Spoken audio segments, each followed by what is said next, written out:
The billionaire noticed the Pendant by accident. Traffic had locked the city road in its usual morning anger. Horns shouting, engines coughing, city pressing in from every side. From the back seat of the black SUV, Danny Beggar stared out with the distant, practiced look of a man who had trained himself not to see too much. Beggars lined the median, as always. Some tapped softly on car windows. Others stood still with bowls lowered, eyes lifted like tired prayers. Then the SUV rolled forward a few inches and the sun struck something silver. It was small, oval, and old. It hung against the chest of a homeless woman wrapped in layers of faded cloth. The chain was thin, almost eaten by rust. The pendant itself was scratched, dulled by years of sweat and dust. Yet the image etched into it cut through Dan like a blade. His breath stopped. It was his mother's face. Not a face that looked like her, not a face that reminded him of her. It was the face he had memorized as a boy, lying beside her on a narrow mattress, counting the lines around her eyes as she smiled through exhaustion. The same gentle curve of the lips, the same faint scar near the left brow, a scar she once said came from falling while pregnant with him. Dan's hand tightened on the door handle before he realized it. His heart began to pound, not with fear, but with a sharp, disorienting recognition that shook something loose inside his chest. The SUV moved again. The woman shuffled forward with the traffic, her eyes lowered. The pendant swung slightly. "Stop the car," Dan said. His voice startled even himself. The driver glanced at him through the mirror. "Sir?" "Stop," he repeated more firmly. The SUV eased to the side of the road. Horns blared behind them. Dan pushed the door open before the driver could protest. The humid air rushed at him, carrying the smells of fuel, sweat, and street food. His tailored shoes touched the dirty asphalt, a world away from boardrooms and glass towers. The homeless woman was only a few steps away now. Up close, she looked older than he first thought. Her face was gaunt, cheekbones sharp, skin weathered by sun and hunger. Her hair was matted, streaked with gray. Yet around her neck, resting against her collarbone, was the pendant. The pendant had been buried with his mother 28 years ago. "Madame," Dan said, forcing his voice to remain steady. "Where did you get that?" The woman flinched at the sound of his voice. She lifted her eyes slowly, weariness flickering across them. She had the look of someone who had learned that attention usually came with cruelty. "This?" she asked, her fingers closing protectively around the pendant. "It is mine." Dan swallowed. His throat felt tight. "That pendant, the picture inside it, where did it come from?" The woman studied him, her gaze traveling over his expensive clothes, his watch, the waiting SUV. Something like bitterness passed through her eyes. "Why do rich men ask poor women questions?" she said quietly. "Do you want to buy it? I am not selling." "I do not want to buy it. I need to know." A small crowd had begun to form. Drivers slowed, curious. Dan was dimly aware of the driver stepping closer, tension in his posture, but all his focus was on the pendant. "My mother had one just like it. It was buried with her." The woman's hand trembled slightly. She did not speak first. Then she gave a short, humorless laugh. "Many women had pendants. Many mothers died. This one," Dan insisted, "has a scratch here on the side from when it fell into a pot of hot soup."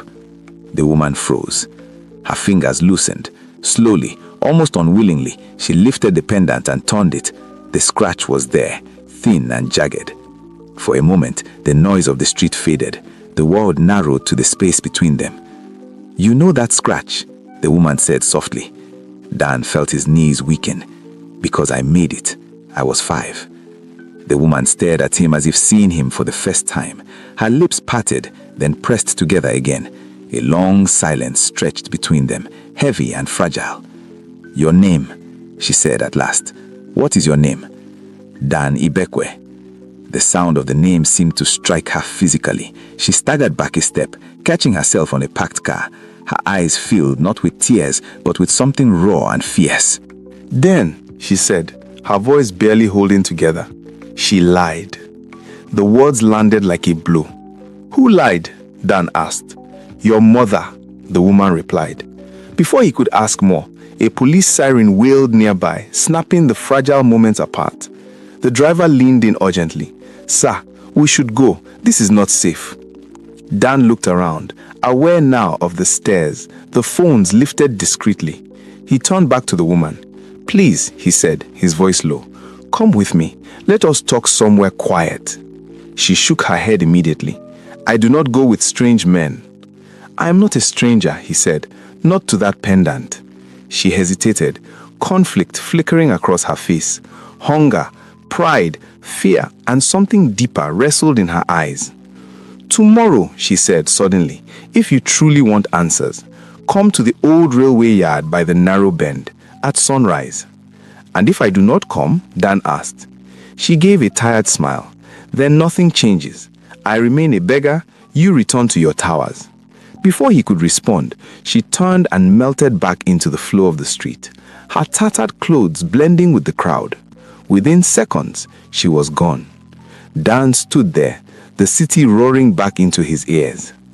All his life, his mother had been his anchor, a widow who sold vegetables to send him to school, a woman who told him stories at night about dignity, patience, and truth, a woman who, on her deathbed, had pressed his hand and whispered, "You are alone now, be strong."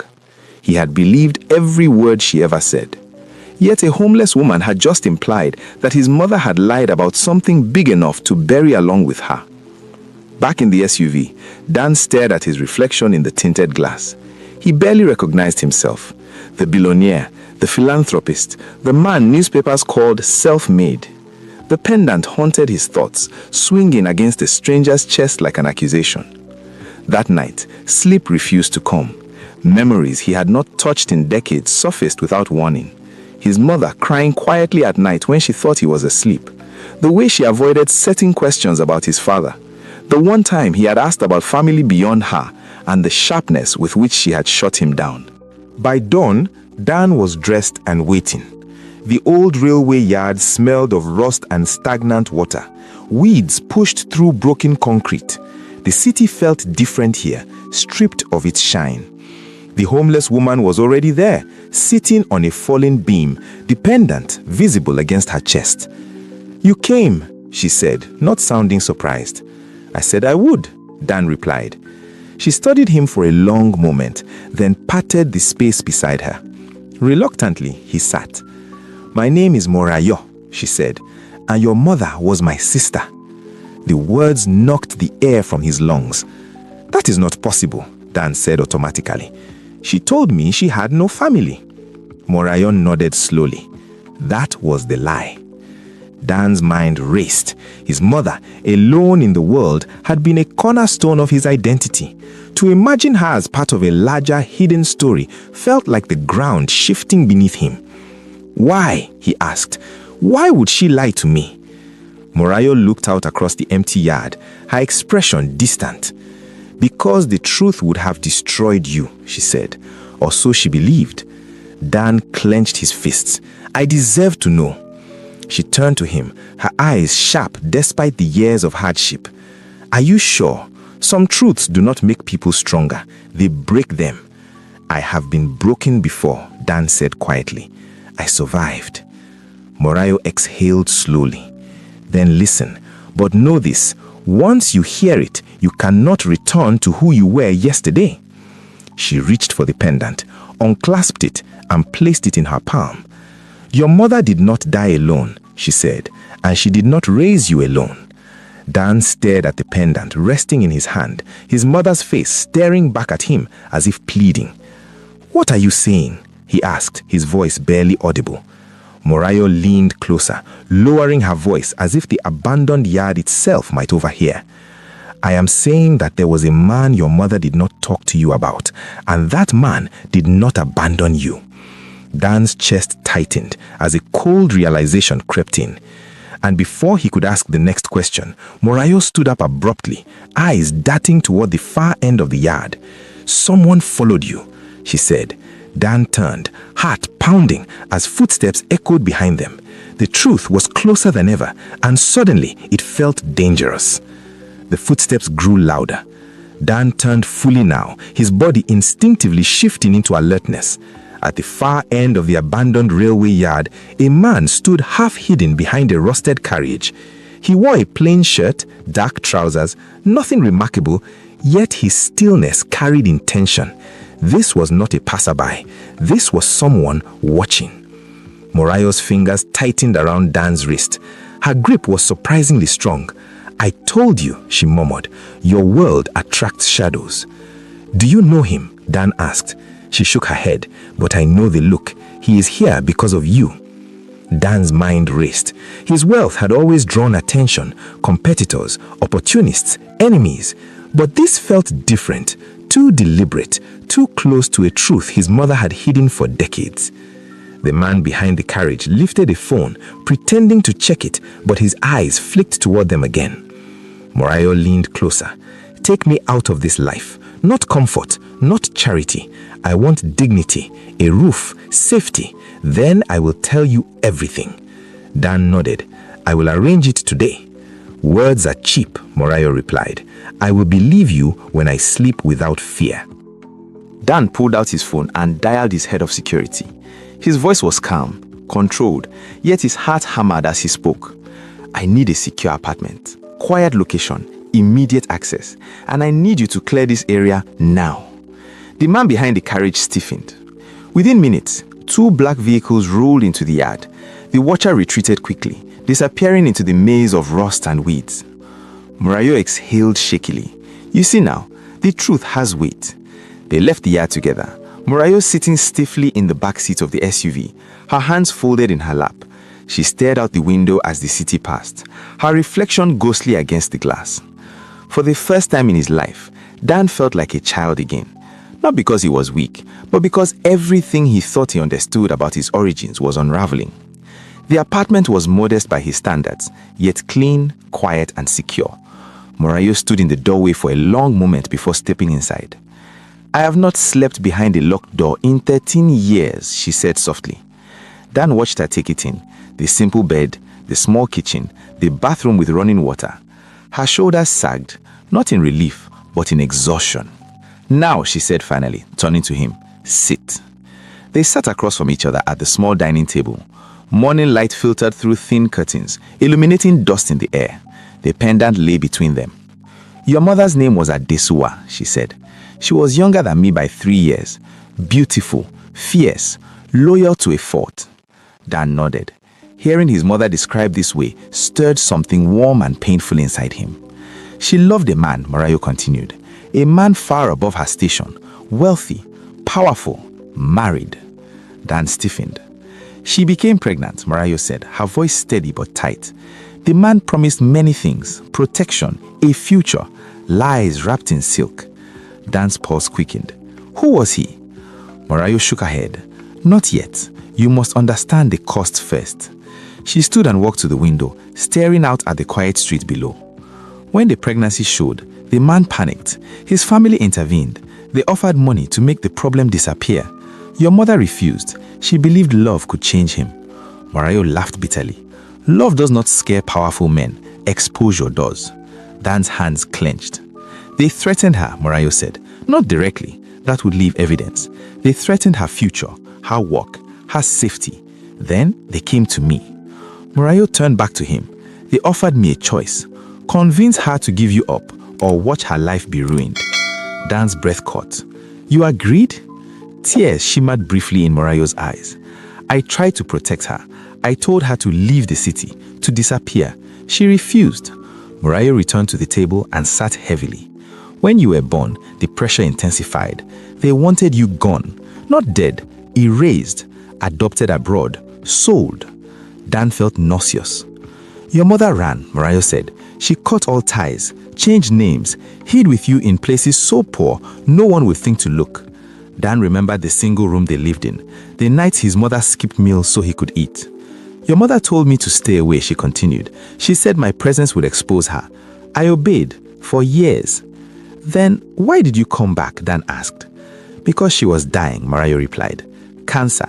She sent word through someone who still knew me." Dan swallowed hard. "She never told me." "She was afraid," Morayo said. "Afraid you would search for him. Afraid he would notice you." Dan leaned back, overwhelmed. "And the pendant?" Morayo touched it gently. "It was mine. I gave it to her when she ran. I told her to keep it so she would never forget she was not alone." She asked me to bury her with it, Morayo continued. But I could not. It was all I had left of her. I took it few minutes before the burial. Dan closed his eyes. His mother, even in death, protecting him from a truth she believed would destroy him. Who followed us at the yard? Dan asked quietly. Morayo hesitated. That man was not alone. The family still watches. Not for her, for you. Dan's eyes snapped open. Why now? Because you became visible, Morayo said. Your success made noise. Wealth attracts curiosity. Someone connected the dots. Dan laughed hollowly. So I built an empire only to become exposed. Morayo's voice softened. Your mother would have hated that thought. Silence filled the room. Outside, a car passed. Somewhere, a dog barked. There is more, Morayo said eventually. And this part is the hardest. Dan nodded slowly. Tell me. The man your mother loved, Morayo said, choosing her words carefully, did not abandon her because he stopped caring. Dan frowned. Then why? He was forced, Morayo replied. The family threatened to destroy everything he built. His wife, his children, his company. Dan's stomach twisted. So he chose them. Yes, Morayo said, but not without consequences. She reached into her bag and pulled out an old envelope yellowed with age. This, she said, sliding it across the table, was written the night you were born. Dan hesitated before opening it. The handwriting was unfamiliar, elegant, controlled. My son, if you ever read this, it means I failed you twice. Once by letting you be born into danger, and again by not standing beside you. Know that my absence was not lack of love, but lack of courage. I chose safety over truth. I will regret that choice for the rest of my life. Dan's vision blurred. He wanted to see you, Morayo said softly, many times. Your mother refused. She believed distance was the only shield. Dan folded the letter slowly. Is he alive? Morayo nodded. Yes. Dan felt something inside him fracture. Anger surged, sharp and uncontrollable. Then he watched me grow up poor while he lived comfortably. He sent money, Morayo said quickly. Anonymous. Your mother rejected most of it. Pride is heavy. Dan stood abruptly and paced the room. His chest burned. All his struggles, all the nights of hunger, all the loneliness suddenly felt layered with invisible hands shaping them. What is his name? Dan demanded. Morayo stood as well. If I tell you, everything changes. Your life, his life, the lives of people who never asked for this. Dan stopped pacing. He looked at her, really looked at her. A woman broken by years of sacrifice, carrying guilt like a second spine. I need to know who I am, he said quietly. Morayo's lips trembled. You are your mother's son. And his, Dan replied. She sighed deeply, as if surrendering something sacred. She said, he is one of the most respected businessmen in this country, a man who built his image on integrity. Dan's heart pounded. Names flashed through his mind. His name, Morayo said, is Chief Gogo Balogun. The room spun. Chief Gogo Balogun, the man whose foundation Dan had partnered with last year, the man who had shaken his hand and praised his resilience. Dan sank into the chair, stunned. I have met him, Dan whispered. Morayo nodded. Yes, he recognized you the moment he saw you, your eyes. Dan's breath came in short bursts. Memories replayed. The way the man had stared at him too long, the tension beneath his polite smile. He knows, Dan said. Yes, and he is afraid. Afraid, the word tasted bitter. What does he want? Dan asked. Morayo's voice dropped. Control, silence, a way to keep the truth buried. Dan laughed, a low, humorless sound. Just like he buried my mother. Morayo reached out, but Dan pulled away. This change is nothing, he said, though his voice trembled. I end my life. Be careful, Morayo warned. Power protects itself. Dan looked at the pendant still lying on the table. His mother's face gazed upward, serene, almost pleading. I will face him, Dan said, not as his son, as his equal. Morayo's eyes widened. That path is dangerous. So was poverty, Dan replied, and I survived that too. Outside, a car slowed briefly, then moved on. Neither of them noticed the faint click of a camera shutter from across the street. The truth had begun to move, and it would not stop. Moriah watched him quietly from across the room. "Whatever happens," she said, "remember that your mother chose love over bitterness." Dan nodded. "I know. That is why I cannot choose silence." The meeting was set without words. Chief Gogo Balogun's assistant called before noon, her voice smooth, professional, careful. She said the chief wished to have a private conversation. No agenda, no lawyers, just two men, face to face. Dan agreed. He spent the hours before the meeting alone in his study, the pendant resting in his palm. He traced the edges with his thumb, feeling the shallow scratch that had survived decades of secrecy. His mother's voice echoed in his memory, calm, steady, always steering him away from questions that circled his father. She had not lied to hurt him. She had protected him. That understanding softened the anger, but it did not erase it. The Balogun estate sat behind tall gates and manicured hedges, a world designed to keep chaos out. Dan had been here before, attending charity events, exchanging polished smiles. This time, the gates closed behind him with a heavy finality. Chief Gogo waited in a private sitting room. He stood when Dan entered. For a moment, neither man spoke. The chief looked older than Dan remembered. His hair was whiter, his shoulders slightly stooped, but his eyes were sharp. Those eyes lingered on Dan's face, searching, remembering. "You have her eyes," the chief said quietly. Dan did not respond. "I was hoping that this day would never come." Dan sat opposite him, his posture controlled. "Yet you prepared for it." The chief sighed and lowered himself into his chair. "Yes." Silence stretched between them, thick with years of unspoken truth. "I did not abandon your mother lightly. Every decision I made cost me." "You made them anyway," Dan replied. "Yes," the chief said, "and I have lived with that weight." Dan leaned forward. "My mother lived with more." The chief closed his eyes briefly. "I know." The room felt smaller. The walls seemed to lean inward. "I saw you last year," the chief said, "at the economic forum. I knew instantly." "Then why shake my hand? Why praise my work?" "Because I was proud," the chief said simply, "and afraid." "Afraid of what?" Dan asked. "Of losing everything. Reputation, family, legacy." Dan smiled bitterly. "You already lost one son." The chief flinched. "I wanted to reach out many times, but your success made it harder. The higher you climbed, the more dangerous the truth became." "So you watched," Dan said, "from a distance." "Yes," the chief whispered. Dan stood slowly. His voice remained calm, but something cold settled beneath it. "You do not get to watch anymore." The chief looked up at him. "What do you want?" Dan considered the question carefully. Power hummed beneath his skin. He could expose the truth, destroy reputations, shake foundations. He had the resources, the influence, the proof. But he thought of his mother, shielding him with silence. He thought of Moriah, carrying guilt through years of homelessness. He thought of himself, hungry, determined, building a life brick by brick.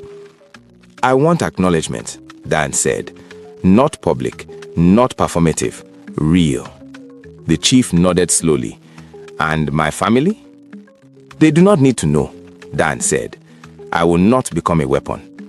Relief and shame crossed the chief's face in equal measure. "Thank you." "This is not mercy," Dan said. "It is choice." The chief swallowed. "Then allow me to help you." "I do not need your money," Dan replied. "I know," the chief said. "That is why I offer influence, protection, support for the woman who carried the secret with you." Dan paused. "Moriah." "Yes," the chief said. "She deserves peace." "So do I," Dan said. They sat again, the tension easing slightly, though it never fully left. "I will not call you father," Dan said. "Not now, maybe not ever." "I understand," the chief replied. Dan reached into his pocket and placed the pendant on the table between them. "She kept this for me," Dan said. "I will keep it for her." The chief stared at the image of Adesua, his expression unraveling. His composure cracked, just enough for grief to seep through. "I loved her," he hoarsely said. "She loved you too," Dan replied. "That is why she left." When Dan stood to leave, the chief did not stop him. "Take care of yourself," the older man said. "I always have," Dan replied. Outside the estate, the air felt lighter, not because the truth was simple, but because it was no longer hidden. Weeks passed. Morayo moved into a small house near the outskirts of the city. Not extravagant, but warm. She planted flowers in the yard, her hands rediscovering gentler rhythms. She smiled more. She slept without fear. Dan visited often, not as a savior, but as family. One evening, as the sun dipped low, Morayo watched him from the porch. "You carry yourself differently now," she said. "I know where I come from," Dan replied, "and where I choose to go." One night, alone in his penthouse, he stood by the window overlooking the city that had hardened and shaped him. He held the pendant up to the light. His mother's face glowed softly. "You did your best," he whispered. In that moment, he felt her presence not as absence, but as strength. The boy who grew up with nothing finally understood that his life was never defined by who left, but by who stayed. By the woman who chose sacrifice, by the sister who chose survival, by the man he became when faced with the truth. Dan placed the pendant back around his neck, hidden beneath his shirt, not as a symbol of shame, but as proof that even buried truths have a way of breathing again. And when they do not always destroy. Sometimes they set you free. This story is from African Folktales by Momonelli. If you enjoy this video, please hit that subscribe button, like, share, and leave a comment, as we have got some more videos on the way, which we think you are really going to enjoy. Thanks for watching. See you in our next video.